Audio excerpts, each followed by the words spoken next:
In case you guys haven't noticed, this crew out of Dagestan have been absolutely dominant for the last several years. We start with Khabib Nurmagomedov, who left as the lightweight champion, left as pound for pound #1 in the sport. Some are calling him within the top 5 greatest of all time. His best friend and brother, Islam Makhachev, also pound for pound #1 in the world right now. Lightweight champion, looking to defend his belt at UFC 311. We have Umar Nurmagomedov, the younger brother, coming up in the 135-pound division, looking to claim his first world championship against Merab Dvalishvili. And then next week we got Usman Nurmagomedov defending his belt in Abu Dhabi, I believe, against the Irish guy Paul Hughes. So within this little crew, you've got 4 world champions. 4 world champions, basically from a single family. And finally, right now, they have been exposed. The secret to their dominance, the secret to their success has been revealed, and I'm going to get into it in this video. But before I do, if you wouldn't mind hitting the like button, hitting the subscribe button, it helps the YouTube algorithm, helps grow the channel. So, one of the things that gets touted often, and this certainly is part of it, as the secret to their success, is their level of discipline, right? Because they are Muslims, because they subscribe to the faith of Islam, they are so disciplined in their prayers. They don't eat, they don't they don't drink, they don't party, they don't do any of these things, right? They eat, they sleep, they pray, they train. That's their entire life.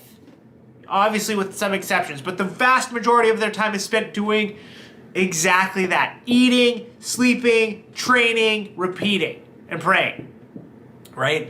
And so a lot of people quote the fact that there is so much discipline within their lives in this respect. That is why they are so successful. But the other day, Khabib did an interview where he said, no, it's not just about discipline, right? The secret to our success is not just discipline. The secret to our success is sacrifice.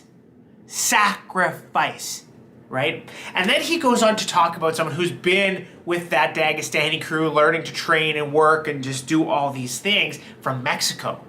I think it was coming up on Christmas time, or whatever the case may be, and the guy had a fight coming up, and he basically went to Khabib, and he's like, listen, Khabib, my family's getting together in Mexico for Christmas, we're doing this, we're doing that, I'm going to take off for a couple days, and then I'll come back. And Khabib said, no, you're not, right? And he's like, but my family might, but this, but that. He's like, listen, brother, you talk about wanting to be best. You want to be best? Sacrifice, brother. Sacrifice. It's probably the worst Khabib impression ever. But he basically said, like, do you want to talk about being the best in the world? You want to talk about beating absolutely everyone?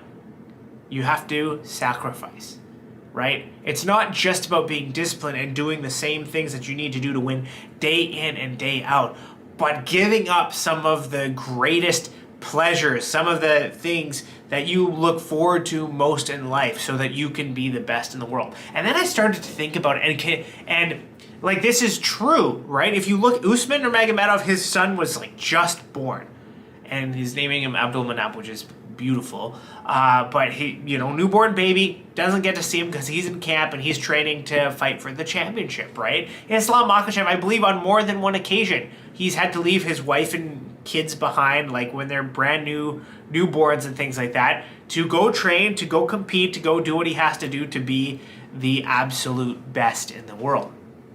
And I mean, if you look at it, right, and of course, family time and, all these things is super, super important, right? And I think most people would agree, like, you shouldn't give up your family and your time, all these things for anything, really. You shouldn't. You shouldn't. Most normal people would say you shouldn't do that. But these are not normal people, right? And this is not normal circumstances. And this is what puts them heads and shoulders above everybody else, right? Like, imagine, and the thing is, maybe they don't necessarily, like, they still work out during the month of Ramadan, so that's a little bit different, but, like, they're not having these big swings, right? These big, long holidays without training, without being in the gym, without putting it in, and, like, imagine all the sort of stones they turn, like, leaving nothing to chance, the amount of reps that they do each and every single day. And on the days where people are taking the day off, right? Oh, it's a long weekend, right? Oh, it's the summer. It's springtime. It's family time. It's a long weekend. It's this, it's Christmas, it's that, it's New Year's Eve, it's New Year's Day. We're gonna go have some drinks, we're gonna party, right? They're still in the gym and they're training. And, like, just imagine, and it doesn't seem like much, right? Like, when you're in it. Like a holiday here, it's like, oh, what difference is one day gonna make, right? What difference is Christmas Day gonna make? Or what difference is my son's birthday gonna make, right? But what about my wife's birthday? Or what about my dad's birthday and my mom's birthday? What difference is? And then it starts to add up. Well, okay, each one of those days is 3 hours, right? Let's say you only train one day, one time that day, right? It's 3 hours, but maybe you're doing 2. That's 6. 6, okay? And then you compound that over a period of, okay, that happens maybe 4 or 5 times a year, right? Okay, and then you compound that over a 10-year period, like the amount of additional time you spend doing reps, and you spend drilling, and you spend striking, and you spend, just doing all of these things. Like, nobody's catching you. I think it might have been Kobe Bryant that was talking about this, right? Like how he shows up before everybody and then he leaves after everybody.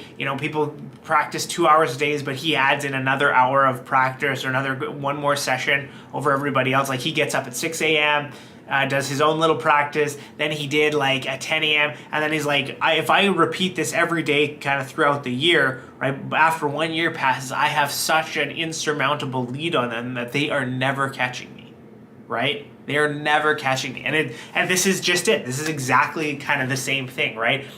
What did Kobe Bryant give up to be one of the best basketball players ever, right? What did Khabib Nurmagomedov and Umar and Usman and Islam all give up, right, to be the best in the world? How much have they missed out on in other parts of their life? How much sacrifice have they made to be the best? So it was interesting because so much has been talking about, like, what they've done and all these different things, and Khabib basically boiled it down to one word: sacrifice. You have to give up a lot in order to be the best in the world. And although that secret is exposed, I don't think anybody's willing to sacrifice the same way that crew has. Let me know what you guys think. Thank you for watching. See you next time.